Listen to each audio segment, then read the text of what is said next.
Hello, welcome to Crispy Maps. Today we're going to be looking at conference realignment for college sports. If you haven't heard, there's quite a bit of turmoil underway in college sports due to realignment. A couple of years ago, Texas and Oklahoma said that they were going to leave for the SEC. This in turn led to the Big 12 adding 4 Group of 5 programs, Cincinnati, UCF, Houston, and BYU, to the Big 12.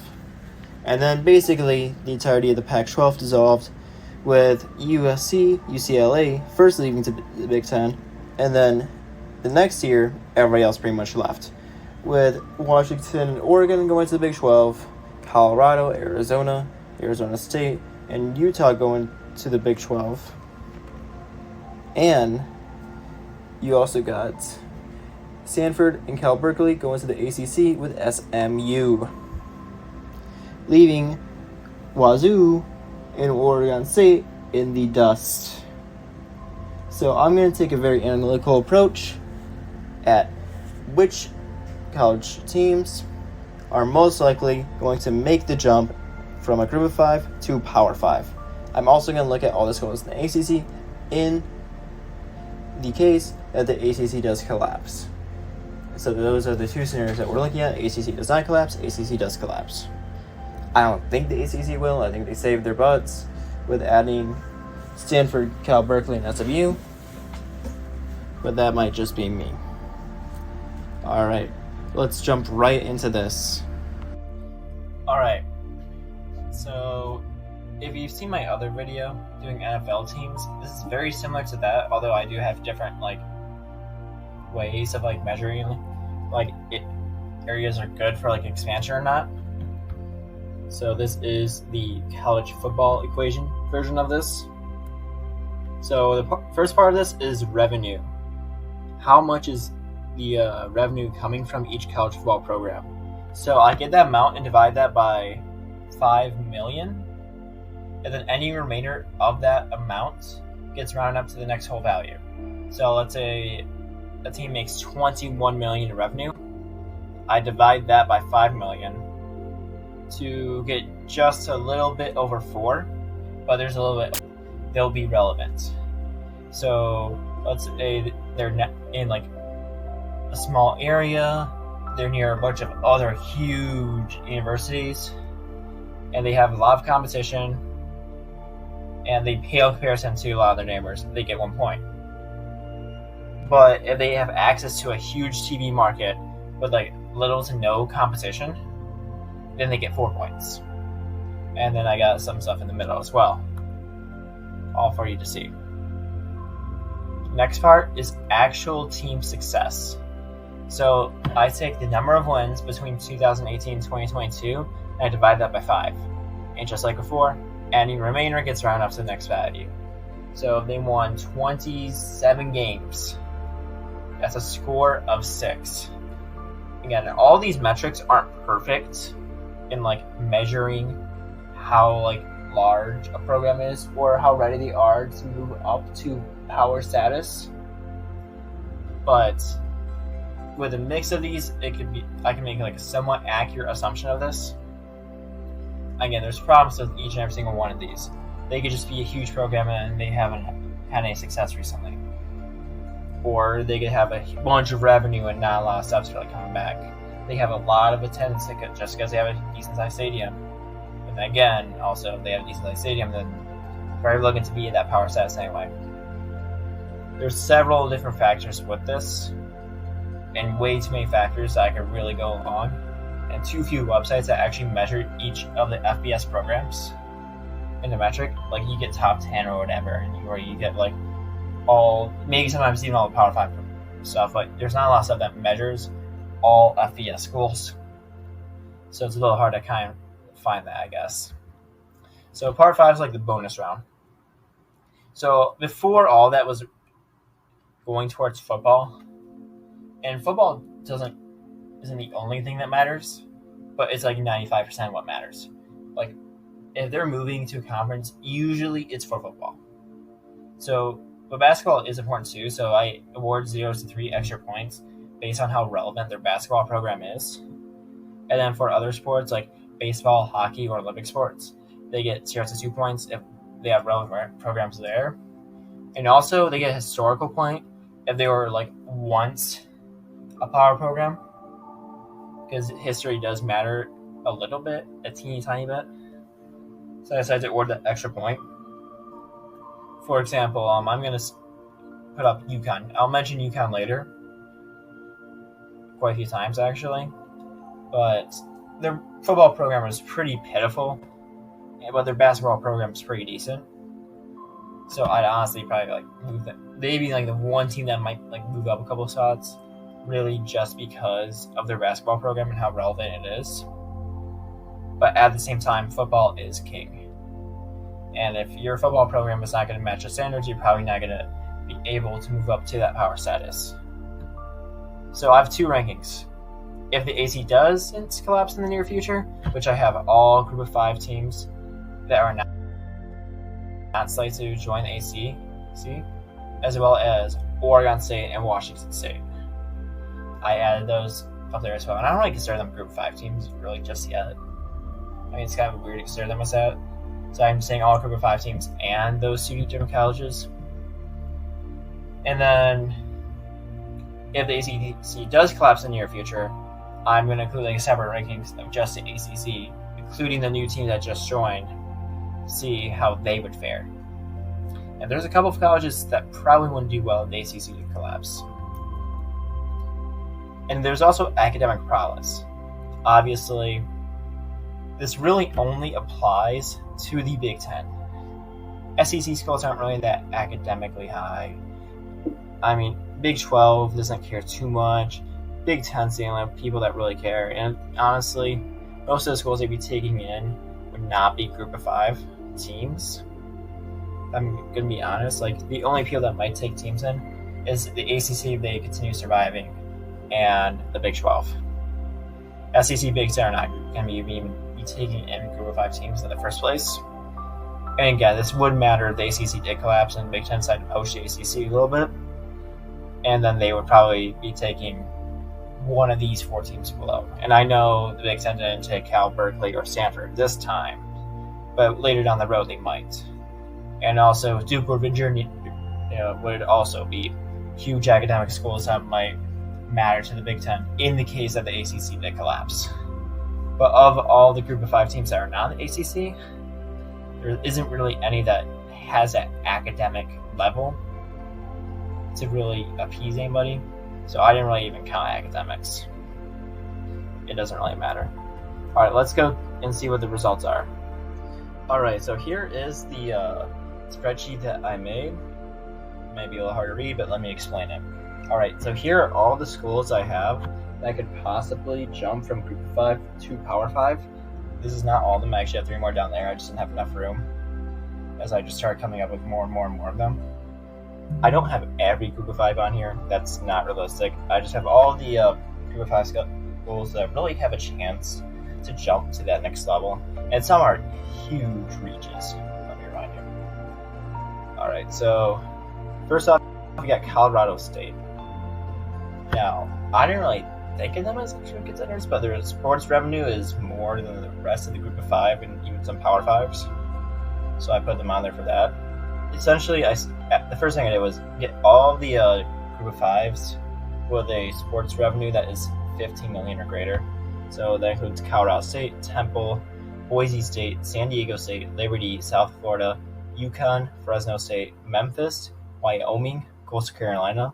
And I eventually added, mainly because of high attendance rates, Eastern Carolina, Navy, and then there's obviously Oregon State, Washington State down here. The military schools were not on this first list I found, so I didn't really add them until later. And you got Army, Air Force, and Appalachian State right here. I kind of add them in later. Again, Appalachian State's there for the very high attendance. Now, I put asterisks next to Navy's revenue because some part of me seriously doubts that, but that's what the internet says. So I'm just going to explain all the schools first and really briefly and just see how that goes. So you got Temple. They actually used to be a power team, but they've really gone down in the past 20 years. And now they're probably not going to be the team with the best chance to actually jump up.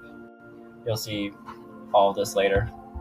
Yeah, Boise State, okay, they come up a lot. San Diego State comes up a lot. Liberty is a rising program, and maybe it's too soon for them to make that jump, but in 5 years, they might be one of those highly considered programs. South Florida is usually considered too, although I don't know why their win count doesn't really show. UConn, huge in basketball. Football is very lacking though. Fresno State, every now and then I hear them come up. Memphis is the big one. They come up a lot.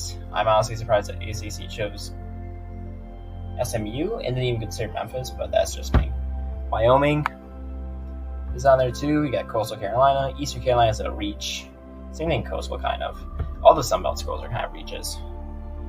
And then you got, obviously, Navy, which I already discussed.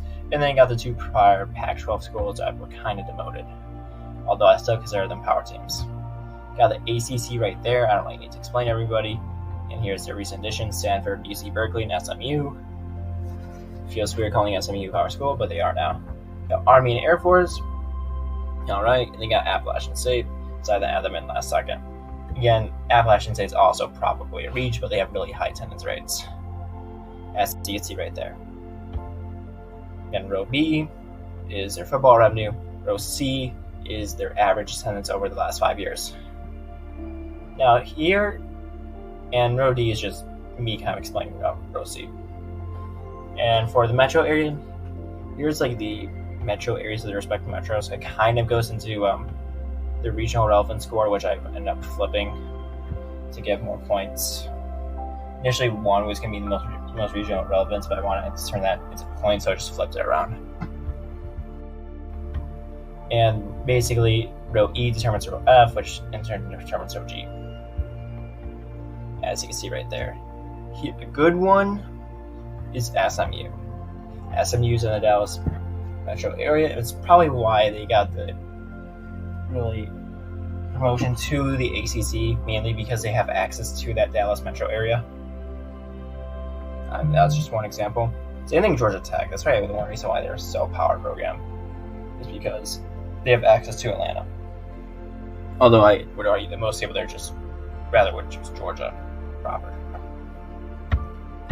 And so again, if you pay attention earlier, you got the sports revenue score, you got the attendance score, you got the win counts of their past 5 years of each and every single one of these programs. I'll scroll down for you to see. And then you got the points that came from that. And then here are all the bonus scores. Right there, I gave accordingly. Basically, this is kind of my own opinion. But then again, everything that had my opinion factored into it. There's a lot less, so you're just adding that in there. But I feel like I knew enough to put that in there. Obviously, there might be a school that has a really good basketball program, and I just didn't realize it because they weren't relevant in the past few years. Just whatever. I'm not perfect. I'll admit that. There's probably a couple of universities in here spelled wrong. Like I wasn't sure about Berkeley. I think that's how you spell that. I looked it up, and that's what they said, but I'm not sure. It doesn't seem right to me. But whatever. So I have all these schools right here. And here's the final ranking. So I'm going to go by all the schools that are not ACC material. And essentially, Army, which I was not expecting this. Army took the lead at 27. Again, I'm not 100% trusting military schools, so I'm just put asterisk next to all of them. And then you got Washington State, which has a higher score than Oregon State. So again, pretty much mid-20s is like, you're going to be very highly considered if, one of these conferences decides to add and the ACC does not collapse. And then other than Army, Washington State, Oregon State, Memphis is very high on here too.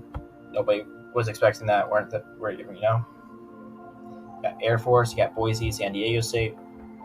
Nobody was really expecting those teams were really, Of course, everybody was expecting them. And you got Fresno State. Appalachian State was actually relatively high, which I didn't really see that. Temple was kind of low.